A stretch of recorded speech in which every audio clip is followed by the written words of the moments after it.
balance and burnout. Well, good morning. I've got my coffee. I'm out on the deck. It's going to be a beautiful hot day. It's one of the nice things about this time of year. It's such a change from what seems to be just, a month ago when it was cold, wet, windy. That's sort of the topic for this morning. I've taken a note from Rob the Maritimer's playbook, and I have some bullet points taped to my tripod, and I'm using the phone's internal camera and software this morning as opposed to the Nonstop app. What I noticed last night, I was editing a video, a long one actually, 53 minutes. When using the Nonstop app, it seems to have trouble syncing my voice with the video. I don't know whether it's not filming as many frames per minute or what, so I thought I'd try this today. The app, the Nonstop, allows me to change cameras, but if what I'm doing is sitting here, this might produce a better synced video. Now, I've been recording for about 6 weeks now, and I haven't put nearly a dent on editing all the footage that's been done. So I can see where people can get burnout on making video content, because like anything else that you do over and over and over, if there's not enough variety, if there's not enough new excitement, it's easy to just fall into a pattern. Last night's video, I actually filmed 2 similar videos 2 nights in a row, and they were both about online sourcing, about whether an auction lot had enough value to commit to making the trip or having it shipped. And other than the fact that they were different auctions, I suspect the footage is nearly identical in content, at least from the observer's point of view. For me, of course, it's different inventory to consider, and the overriding monologue on top of the video will be different. But to convince somebody to watch a 53-minute video watching me flip through screens, I'm not sure that's a content that should be repeated very often. You may find it interesting. I certainly find online auctions interesting. But from an observer's point of view, once the topic's done, it's done. And there are lots of topics to pick from. It brings me back to the point that I've been reselling for about 27 years, and it hasn't always been on eBay. And it hasn't always been to the same level on eBay that it is now. As Rose and I aged, eBay is an alternative for us to put more emphasis into eBay, because we can reach a wide audience, we can ship smaller items, and it's not as physically demanding that way as it was, say, in my 40s or 50s when we were dealing with the sawmill, lumber bundles, moving doors and windows, selling architectural salvage, heavy items, bigger toll. I was reminded of that yesterday because we went over and harvested the first group of manor stones and cottage stones for this retaining wall project Rose has going on. And this morning, before it gets warm, I've got to unload that trailer load and stage them near the project. And the bigger blocks are 80 pounds apiece, so I'll be moving a few dozen of those, and then of course a few dozen of the smaller ones, which will be staged for later projects. And this is just the first of what will probably be 2-3 trailer loads of similar blocks. So it's going to remind me of the days when physical labor was the backbone of how we sold. Now it's more using experience, what we learned, which items will sell, which will likely sell, which ones I enjoy. And that may be why I'm an eclectic seller, so that I'm not stuck in a pattern, in a rut of just selling one thing over and over, because I can imagine where that can get old. When I worked with a larger crew of technicians, I liked setting up the new project, putting a procedure in place, testing something out. But once it was set up, I could turn it over to someone else. And then I would only have to come back and check on the project from time to time, find out what needed to be tweaked. But I wasn't having to do that repetitive work week in, week out. I was on to the next thing. So part of my personality is that I enjoy being continually amused, employed, engaged by the next thing. Rose would tell you that I often haven't finished with the last thing before I'm on to the next. But at this point, for us anyway, reselling isn't so much to pay the bills as it is to make some extra cash, to do something with, like take the grandchildren out to dinner, or go on a trip for ourselves to a part of the country or the world we haven't seen in detail. We've seen much of the country. I think we've probably been, or I've been to 44 of the 50 states, been to Europe, been to Asia, been to many countries traveling. Yeah, for me, it's the variety. And yesterday I caught a short video from one of the content creators I've enjoyed watching for years, and he was basically said that it's finally gotten to him making repetitive videos. So Ryan, I'm not surprised, because you do a very good, very intense, very technical video, and all that prep work has got to be a burnout. It's got to be a grind, trying to hit your schedule and come up with something fresh to talk about, especially since you're basically a single category seller. It happens to be books. Now, I like books, but I can only photograph and list so many in a cluster before my attention wanders, and what's left is left stacked up somewhere until I come back around to, oh, I had a good book sale. Maybe I should put some more books up. So I keep much more inventory on hand than I need, but part of that is because I enjoy selling. I enjoy the hunt, the buying. We've done it a lot of different ways over the years, in person, over-the-counter type sales, stocking consignment stores, and then disappearing and letting the staff at the store handle the actual selling. Because the finding and prepping and shelving is a lot more interesting for me than the actual in-person selling, answering questions, standing around tapping your foot waiting to see where somebody buys something. I don't know that I'd ever make that kind of a salesman. Some people I like chatting to, I like topics, but you can't always get by selling just the things that excite you most, especially in a rural area like this. I mentioned it last night in the video. Do I source what I source because of where I live and what's available, or is that just my nature? And each of us who resell will have to struggle with that concept. If you only do it one way and you only source one category, it'll probably burn out fast. Not for everybody, for me anyway.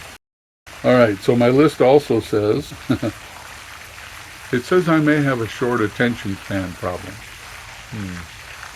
Well, I'm in my late 60s now. My attention span is what it is. I can do something for so long and then I'm on to the next something. There are so many things to pick and choose from that people have FOMO, the fear of missing out. They have FOMO for not buying something. Well, as you age, you start to feel that FOMO of, have I gotten to all the things I want to do before I'm gone? And by gone, I don't mean turn off the camera.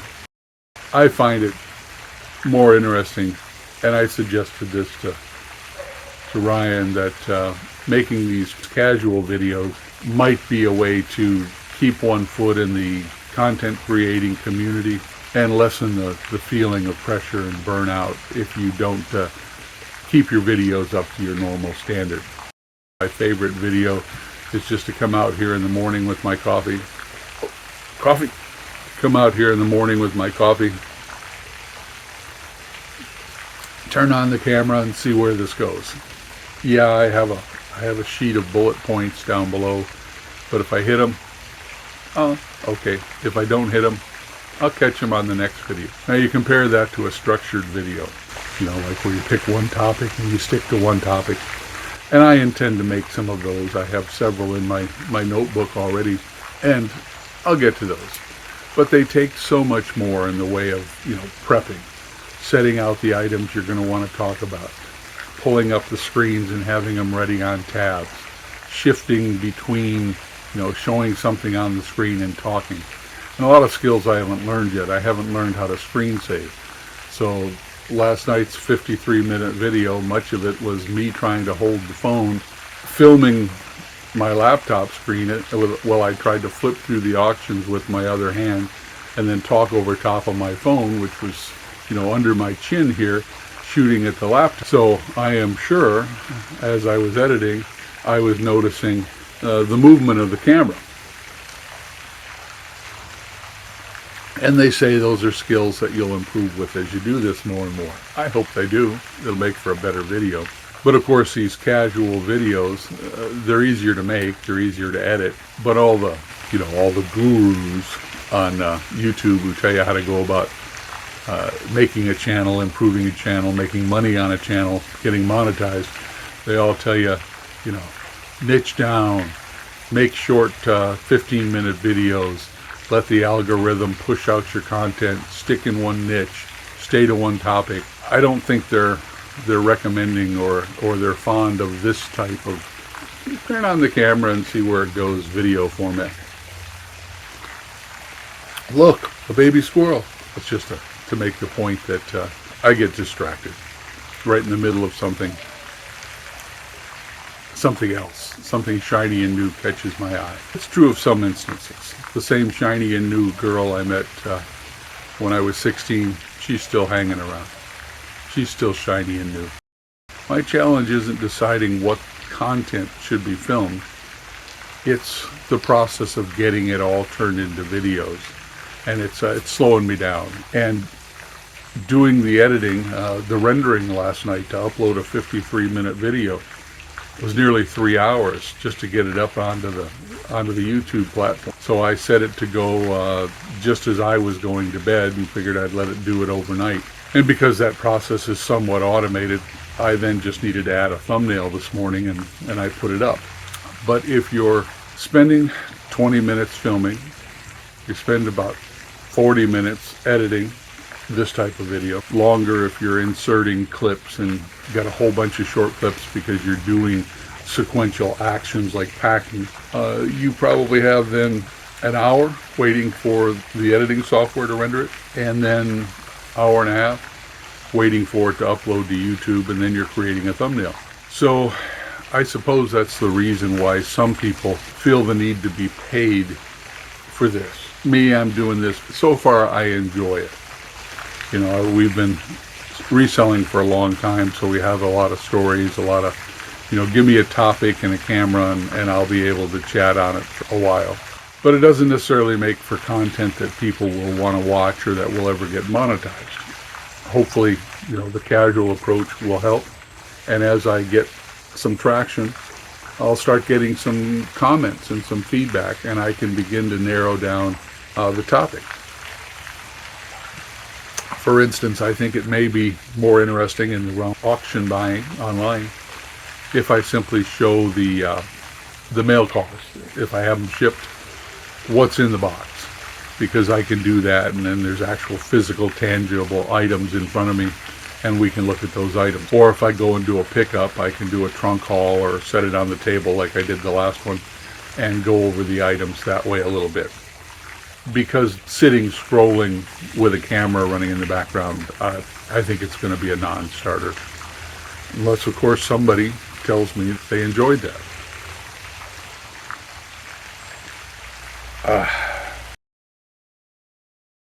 Yeah, burnout could be a real thing. I hear it from people who've only been at their job a short time. I hear it from people who've been at their job a long time. A lot of people go through the middle of their productive years focused on that retirement, focused on that pension. Yeah, the pension wasn't my focus. It was simply there at the end of 20 years of doing it. And it set me up for retirement in the sense that if we lived frugally, we could do nothing except breathe and probably survive. But that alone is a form of boredom and burnout, not knowing what you're going to do in the morning when you get up because you have no interest, or you've burned out on the interests you had as a young person and never developed them when you got older. I retired the first time at 38 after putting 20 years in. And I remember being so busy with so many opportunities available and open to us. And as the next few years progressed, we got into reselling. got into the whole auction scene, working part-time for an auction company. They would call when they needed the extra labor, or because they knew I was retired and I had a penchant for things like tools and hardware and salvage. If they had a job that fell into that category, they'd give me a call, and I'd work a day, I'd work 2 days, I'd work 3 days. But working for them was so completely different from what I was doing at home that it caused me to refocus and redirect. And then when that task was over and that auction was done, I'd go back to focusing. It did lengthen the time it took us to build that first house and shop and clear the property and develop it, because I never knew, from one week to the next, whether I was going to be there setting logs or whether I was going to be off setting up an auction. And I think that variety, waking up in the morning and not saying, what do I have to do today, but what could I do today, or what can I do today, or from all the available things on my list, which one do I pick? Which one do I feel like doing? Of course, you're always forced to deal with those, those hot ticket items, those fires you've got to put out, like maybe the car doesn't want to start, so you've got to get a mechanic in, and your attention turns to that.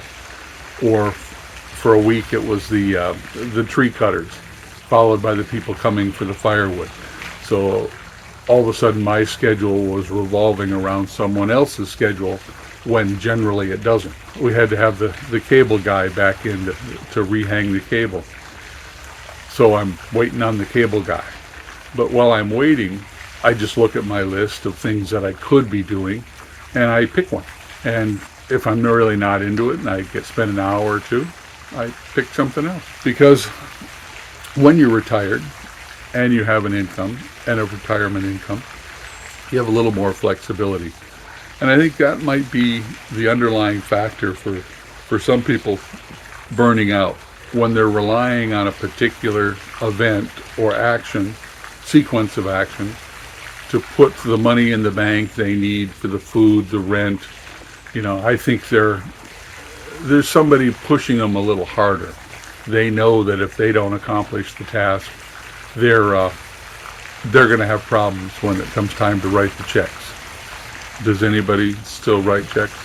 The point is if you've committed to a path, and reselling is a path, if you've committed to it, then you've got to accomplish it often enough and well enough to cover the expenses involved with that and your general living expense. Otherwise, you'll be back looking for a 9-to-5 gig, and probably then will be wishing you were reselling.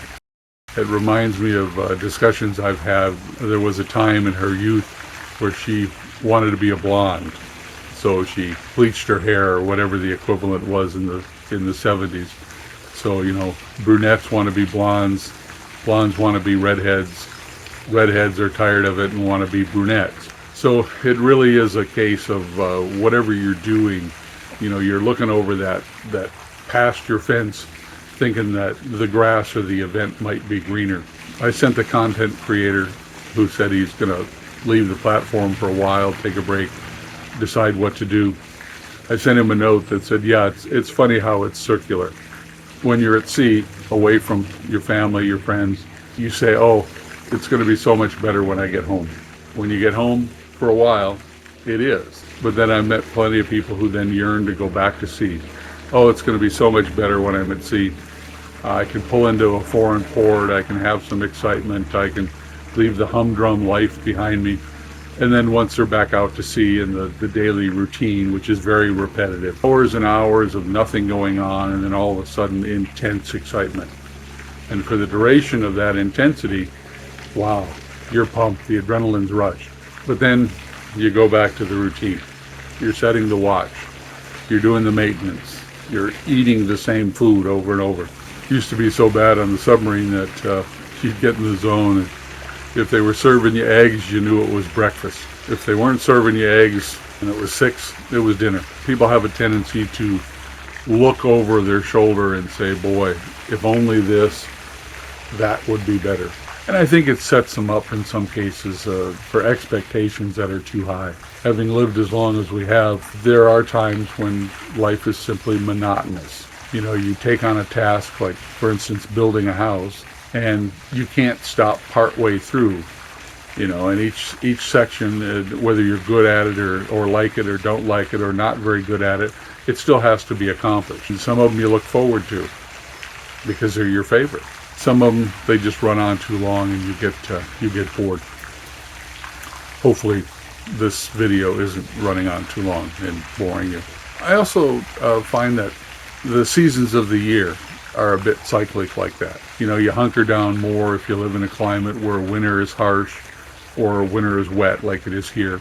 And you look forward to spring, so all of a sudden there's this new regrowth. I started the channel that particular day in May because I looked around the yard and everything was just in bloom. It was beautiful. Couldn't not look somewhere and see spring. Some of that's short-lived. It goes by and the flower petals drop and it gets replaced by green plant. And if we look around here at the lake, there's a lot of green here. If green is not your thing, you don't want to live in a small lake in Washington State. But as it turns to spring, the days get longer. You want to be outside. You want to be more active. At least I do.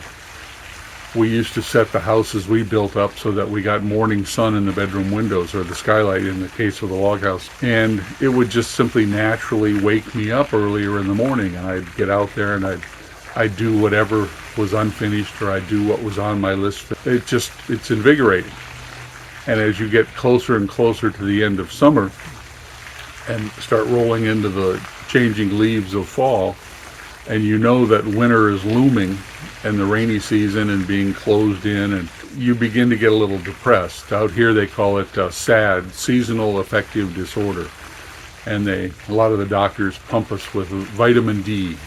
They say vitamin D deficiency from the overcast skies makes us sad, because gray days, long overcast gray winters can be depressing.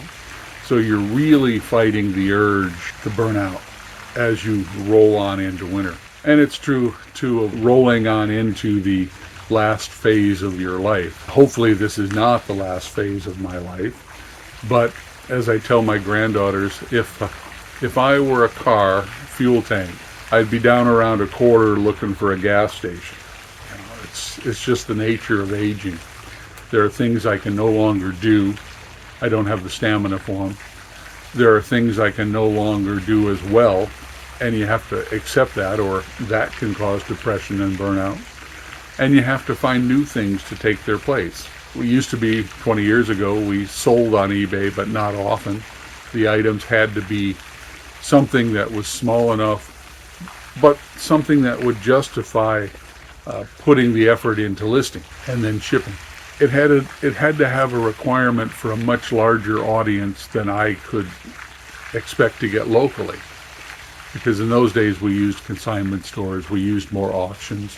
We used to take trailer loads every month to auctions to sell. And we'd do a big summer sale where we'd get a marquee tent, fill it up with all the larger and surplus contents of my large workshop. And just the process of keeping that machine rolling, it was easy to burn out. You ended the day, you were physically exhausted, but you accomplished a lot. You were just at it for 14 hours, 15 hours, and that was retirement. But you were so charged to get on with those things, working for yourself. Well, now I have more leisure time. I don't have the stamina to, say, stand out at the shop and take photos for an hour and a half. I just don't. So I try to batch the work a little better. I'll take photos for half an hour, then go do some listing. Then I'll do maybe a maintenance chore here on the property. Today I'm going to empty blocks as my first chore after I have had coffee. And then I'll come in and clean up, and after taking the trailer back over to Agate, and then I'll maybe do some listing. I've got some things left on the table. I'll do some photography. Rose is in town with a friend who had a fall and broke, I think, her arm. They're going to go spend some time together, cheer her up, because injuries are part of one of the reasons you burn out. If you've used your body your whole life and lifting causes you back pain, then you're also going to have a shorter time in which you can stand, or you can photograph, or you can pack and ship. And one of the ways I deal with that is simply to bust the tasks up into smaller bits. So as I was telling Rose while we were getting those retaining wall blocks out of the ground yesterday, I said, pop a few up, then get up off your knees and we'll put them on the trailer. And then maybe if you want to do a little pruning, then we'll come back, we'll pop up a few more. They were all chores, tasks that needed to be done, but I didn't want to pop up all the blocks and then load all the blocks and then do the pruning. So if you mixed it up a little bit, you begin to work your muscles in different directions, and you're less likely to cramp up or suffer from the work you're doing. And the tasks relating to reselling can be handled much the same way. You can get a cup of coffee, send out offers. Then you can go out and do a little packing. You're standing. You can come back in, do a little listing. You're sitting. Go online, pick up some items. You're carrying. Come back, finish your listing. You're back sitting. Split your chores up. It's not as efficient from that point of view, from starting a task and working through it. But it may be more efficient from the total amount of work you can accomplish in a given day without the physical strain on your body. That pretty much burns out the topic of burnout. All right. Enjoy your day. Sell something.